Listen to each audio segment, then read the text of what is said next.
नमस्कार दोस्तों, welcome to stepping stone. आज हम बेसिकली तेजस के बारे में बात करने वाले हैं, जो कि एक लाइट कॉम्बैट एयरक्राफ्ट और जो प्रेजेंट टाइम में काफी ज्यादा न्यूज में चल रहा है, अपनी सुर्खियां खूब बटोर करके रखा है, जिसको लेकर के हमारे लोकसभा में इस समय डिस्कशन चल रहा था और उसमें बताया गया अजय भट्ट के द्वारा कि मलेशिया जो है वो बेसिकली तेजस को शॉर्ट लिस्ट कर चुका है।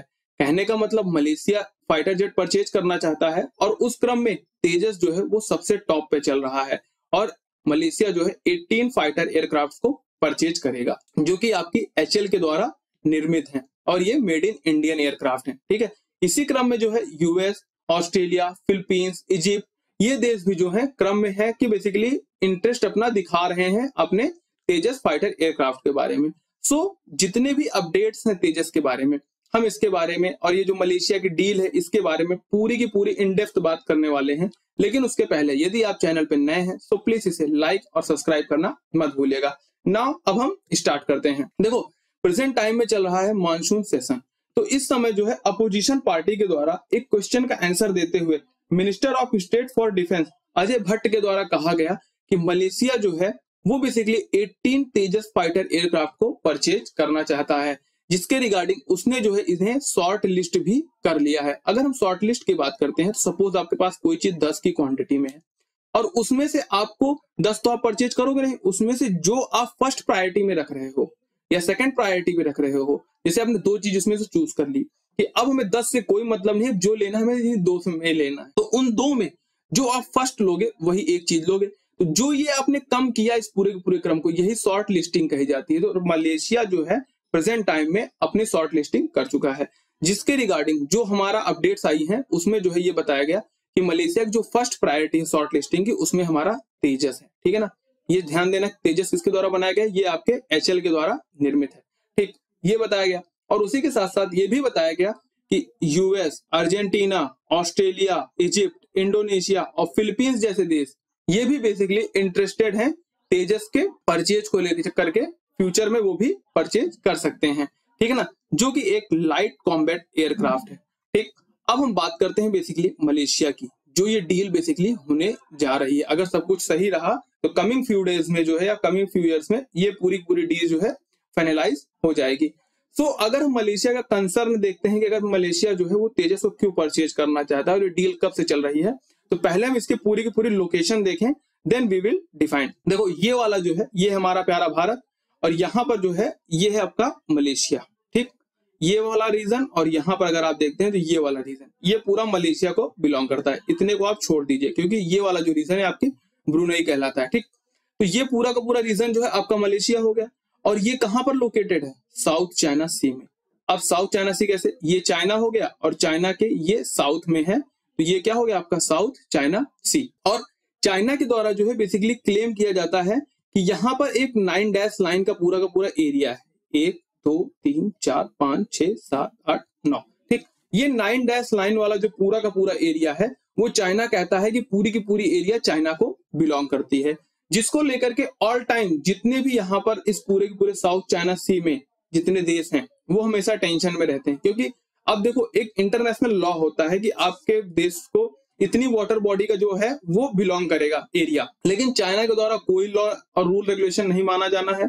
उसके द्वारा बस ये कह दिया गया कि हमारे द्वारा ये 9 डैश लाइन है, जो कि हमारे आजा दादा बाबा यहाँ गए थे पिकनिक पे, तो अब ये जो एरिया है वो हमको बिलोंग करेगा। और चाइना का एक और कंसर्न यहाँ पर क्या है, ये आप देख रहे हैं स्ट्रेट ऑफ मलक्का। ठीक, अगर मैं स्ट्रेट की बात करूं तो स्ट्रेट का मतलब होता क्या है, जल संधियां, बेसिकली दो वाटर बॉडीज को आपस में कनेक्ट करता है। यहाँ पर अंडमान सी है, ठीक है, और ये है आपका साउथ चाइना सी, इन दोनों वाटर बॉडीज को कनेक्ट कर रहा है और साथ ही साथ दो भूभाग को अलग कर रहा है, जो कि मलेशिया और इंडोनेशिया है। इसके रिगार्डिंग एक पूरा का पूरा डेडिकेटेड वीडियो ही है, मैं डिस्क्रिप्शन बॉक्स में उसका लिंक दे दूंगा, वहां से आप उस वीडियो को जाकर के देख सकते हैं। ठीक, जो ये स्ट्रेट ऑफ मलक्का है, यहाँ से चाइना का लगभग 80% ट्रेड अकेले इसी स्ट्रेट से होता है। जो ओवरऑल चाइना का ट्रेड होता है उसका 80% ट्रेड इसी रीजन से, इसी स्टेट से होता है। दैट्स व्हाई चाइना के लिए जो है ये पूरा का पूरा जो रीजन है वो काफी इंपॉर्टेंट हो जाता है। और इसी के साथ साथ जो यहाँ पर देश हैं उनके लिए भी कंसर्न का विषय बनता जाता है या चिंता का विषय होता जाता है, क्योंकि चाइना की वजह से हमेशा इन सारे के सारे देशों को एक थ्रेट मिलता रहता है या फिर बना रहता है। और इसी क्रम में जो है मलेशिया अपने डिफेंस को अपडेट करने के लिए बेसिकली तेजस फाइटर जेट को परचेज कर रहा है। ऐसा नहीं है कि मलेशिया के पास इस समय कोई फाइटर जेट्स नहीं, इनके पास रशियन मेड जो है वो फाइटर जेट्स हैं, लेकिन समय के साथ अब ये पुराने हो गए हैं। ठीक, तो इनको जो है वो बेसिकली अपडेट करना चाहता है या रिप्लेस करना चाहता है, और रिप्लेस करने का जो तरीका है वो तेजस के माध्यम से ही किया जाएगा। मतलब तेजस के द्वारा जो है उन फाइटर जेट्स को, तेजस को परचेज करेंगे और फिर उन फाइटर जेट्स को ये रिप्लेस कर पाएंगे। और अगर इस पूरे के पूरे रीजन की बात करूं तो यहाँ पर हमेशा टेंशन इस समय काफी ज्यादा हाई चल रहा है, क्योंकि ये आप ताइवान देख रहे हैं, रिसेंट में नैन्सी पेलोसी यहाँ पर आई थी और चीन के द्वारा जो है उनके आने के बाद यहाँ पर लगातार चारों तरफ से ताइवान को घेर करके मिलिट्री डील की जा रही है, जिसको लेकर के एक थोड़ा सा और कंसर्न का विषय आप कह सकते हो कि बढ़ गया है पूरे के पूरे रीजन में, कि चीन कब किसके ऊपर जो है बेसिकली इस प्रकार से एक्शन अपना एग्रेसिव दिखा दे वो कोई पता नहीं है, जिसको लेकर के ये थोड़ा जो है अपने डिफेंस वाले सेक्टर को और स्ट्रांग करना चाहते हैं। सो इसी क्रम में जैसे इंडिया में होता क्या है कि जब हमें कोई चीज परचेज करनी होती है तो हम अपने यहाँ डिफेंस एक्सपो करते हैं, जिसमें विदेश की सारी कंपनियां आती हैं, अपने अपने पूरे मॉडल दिखाती हैं, प्रोडक्ट दिखाती हैं, और फिर उसमें से जो हमें अच्छा लगता है उसी फाइटर प्लेन्स को या फिर उन इक्विपमेंट्स को हम बेसिकली परचेज करते हैं। सेम उसी तरीके से मलेशिया में लीमा कंडक्ट की गई थी, कब? 2019 में।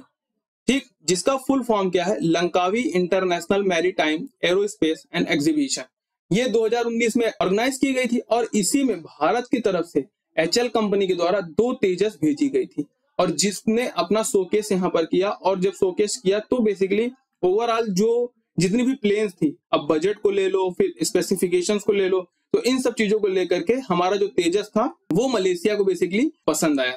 जिसको लेकर के बेसिकली होता क्या है कि जब आपको कोई प्लेन पसंद आ जाती है तो रिक्वेस्ट फॉर इंफॉर्मेशन की एक प्रक्रिया होती है। कहने का मतलब एक देश से जब दूसरे देश के द्वारा परचेज किया जाता है कोई प्लेन, तो इनके बीच में बहुत सारे डॉक्यूमेंटेशन के प्रोग्राम होते हैं, मतलब प्रोसेस होता है, क्योंकि जो ये प्लेन का जो बजट होता है वो काफी ज्यादा महंगा होता है, जो फाइटर जेट्स का बजट होता है। तो बहुत सारी लीगल प्रोसेस होते हैं।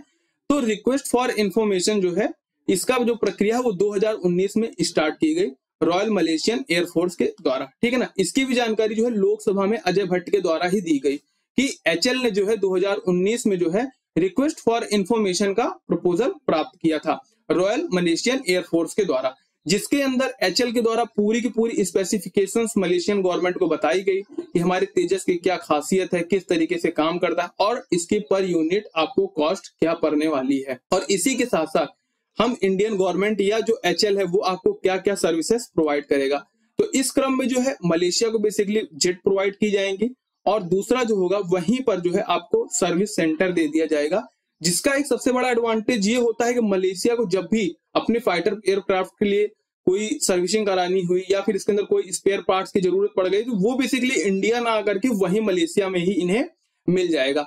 और एक यहाँ पर सेकंड एडवांटेज मलेशिया का सबसे बड़ा क्या था कि इंडिया ने ये भी इंश्योर किया कि जो हम सर्विस सेंटर आपके यहाँ ओपन करेंगे उसमें जो है बेसिकली आपको तेजस के लिए सारी फैसिलिटीज देंगे ही, मेंटेनेंस की, रिपेयर की, ओवरहॉलिंग की, जो भी फैसिलिटीज है उसके साथ साथ जो आपके यहाँ रशियन एयरक्राफ्ट हैं हम उनके भी maintenance, repair, spare parts, overhauling की जो व्यवस्थाएं हैं वो भी प्रोवाइड कराएंगे, जो कि प्रेजेंट टाइम में जो वेस्टर्न नेशंस है उनके सैंक्शन की वजह से किसी भी देश को रशियन एयरक्राफ्ट के जो स्पेयर पार्ट्स हैं वो अवेलेबल नहीं हो पा रहे हैं। तो ये यहाँ पर जो मलेशिया है उसके लिए सबसे बड़ा एडवांटेज हो जाता है कि इस प्रकार तेजस भी आ जाएगा और जो उनके यहाँ रशियन एयरक्राफ्ट हैं उनको भी बेसिकली अपग्रेडेशन के लिए जो स्पेयर पार्ट्स मिलेंगे वो भारत के द्वारा प्रोवाइड करा दिए जाएंगे।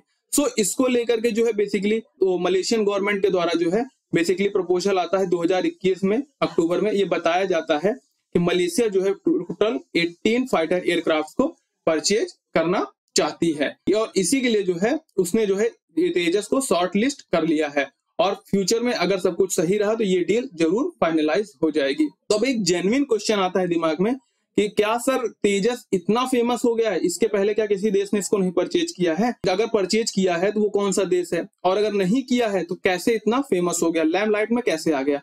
तो इसमें अगर आप थोड़ा सा जानने की कोशिश करें तो 2021 का एक आर्टिकल आप देखें टॉप्स का, तो उसमें बेसिकली बताया गया है कि मतलब अगर हम भारत की बात करें, अपनी जो इंडिया है वो बेसिकली विश्व की सबसे बड़ी डेमोक्रेसी है, और अगर इंडिया के कंसर्न की बात की जाए तो एक तरफ पाकिस्तान है और एक तरफ चाइना है। इन दोनों की वजह से जो है हमेशा यहाँ पर थ्रेट का इशू रहता है। तो इंडिया जैसा देश अगर दुनिया की जो फाइटर जेट्स हैं उनकी जगह पर तेजस को यूज कर रहा है, अपनी एयरफोर्स में इन्हें इंडेक्ट करने की कोशिश कर रहा है, तो इसका मतलब है कि तेजस में काफी ज्यादा खासियत है। साथ जो है जो बजट है वो भी थोड़ा फ्रेंडली है। तो इंडिया ने बेसिकली किया क्या, 48,000 करोड़ का पूरा कॉन्ट्रैक्ट दिया, किसको, एचएल को दिया। और उन्होंने कहा कि हमें जो है 83 तेजस फाइटर जेट चाहिए, ठीक है ना।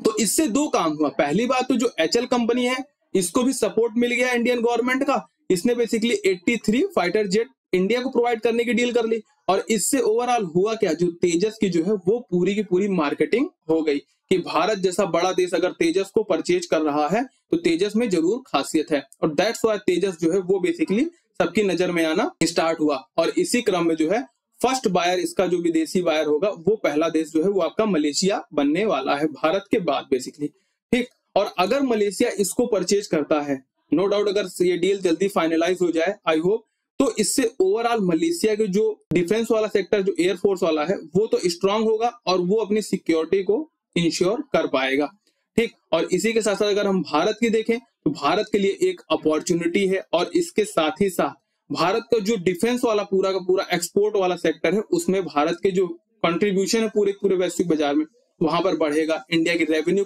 जनरेट होगी। और अगर मलेशिया के द्वारा ये डील फाइनलाइज हो जाती है तो इसमें कोई बड़ी बात नहीं है कि सिंगापुर, फिलीपींस, ये देश भी जो है जल्द से जल्द इस फाइटर जेट को परचेज करना चाहेंगे, जो कि भारत के लिए एक मान के चलो बहुत ही एम्बिशियस डील होने वाली है। सो इसके रिगार्डिंग जो भी अपडेट्स आता है मैं आपको अपडेट कराता रहूंगा। मिलते हैं नए वीडियो के साथ, धन्यवाद।